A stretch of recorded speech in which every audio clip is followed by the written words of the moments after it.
মানেই তো হাঁস, পিঠা আরো অনেক কিছু, তাই না? আর এই শীতের সিজনে যদি এগুলো না খাওয়া হয় তাহলে কি হয় বলুন? তো আমার জামাই বাজার থেকে হাঁস নিয়ে এসেছে, তো একদম ক্লিন করে নিয়ে এসেছে। তবে এই হাঁসের মধ্যে কিন্তু ছোট ছোট অনেক পশম আছে, এগুলো এখন পরিষ্কার করার পালা। তো চলুন দেখে আসি। আসসালামু আলাইকুম এভরিওয়ান, কেমন আছেন আপনারা সবাই? আশা করি আলহামদুলিল্লাহ অনেক অনেক ভালো আছেন। তো এই যে দেখুন, আমি হাঁসটাকে ভালো করে হলুদের গুঁড়া আর আটা দিয়ে মেখে নিয়েছি। এখন আমি গরম তাপে পুড়িয়ে নেব। কিছুক্ষণ পুড়িয়ে নেওয়ার পরে যখন আটাটা শুকিয়ে যাবে তখন তার গাটা ডলা দিলেই কিন্তু একদম উঠে যায়।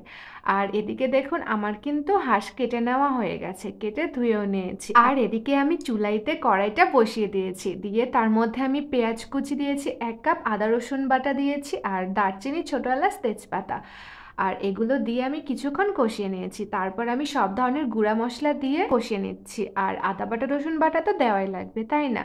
তো এদিকে এখন আমি দিয়ে দিলাম সেই হাঁসটা কেটে ধুয়ে রেখেছিলাম সেটা। তো দিয়ে কিছুক্ষণ আমি কষিয়ে নেব নেড়ে চেড়ে। আর এই হাঁসটা কিন্তু অনেকক্ষণ ধরে সেদ্ধ করতে হয়। কষানোর মাধ্যমে যদি আপনারা সেদ্ধ করে নেন তাহলে কিন্তু বেশ মজা লাগে। বাইরে গিয়ে হাঁস খাওয়ার থেকে বাসায় হাঁস নিয়ে এসে রান্না করে খাওয়াটা অনেক ভালো, অনেক মজাও লাগে, একটু কষ্ট হবে। তো এদিকে দেখুন, আমি পানি দিয়ে অনেকবার কিন্তু কষিয়ে নিচ্ছি। আর কিছুক্ষণ পর পর কিন্তু নেড়ে চেড়ে দিতে হবে, না হলে মশলাটা পুড়ে যেতে পারে। আর মশলা পুড়ে গেলে একদম বাজে স্মেল হয়ে যাবে। আর এদিকে আমি আরো বেশি করে পানি দিয়ে দিচ্ছি, আমি আবারও কষিয়ে নেব। হাঁস খেতে কারি না ভালো লাগে বলুন? আমার তো ভীষণ পছন্দ হাঁস। আর এই শীতের সিজনে যদি হাঁস না খাওয়া হয় তাহলে কেমন হয় বলুন তো? কালকে তো ভূমিকম্প হয়েছে আর অনেক ভয় পেয়েছিলাম। আপনারা কে কে ভয় পেয়েছেন? কালকে যে গুরুতর ভূমিকম্পটা হয়েছে, এই ভূমিকম্পতে কিন্তু অনেক মানুষের ক্ষতি হয়েছে।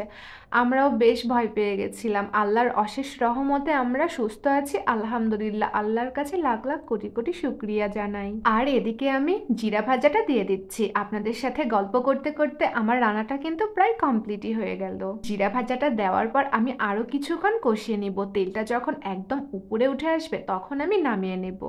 দেখুন, দেখতে কত লোভনীয় লাগছে না? অনেক স্পাইসি করে রান্নাটা করেছি, কিন্তু আমি কিন্তু একদম ঝালখোর, আমি অনেক ঝাল খেতে পছন্দ করি। তো ফাইনালি আমার রান্নাটা কিন্তু কমপ্লিট হয়ে গেছে। এই তো দেখুন কত লোভনীয় লাগছে না? তো আমার ভিডিওটা যদি আপনাদের কাছে ভালো লেগে থাকে তাহলে অবশ্যই একটি লাইক, কমেন্ট করে শেয়ার করে পাশে থাকবেন।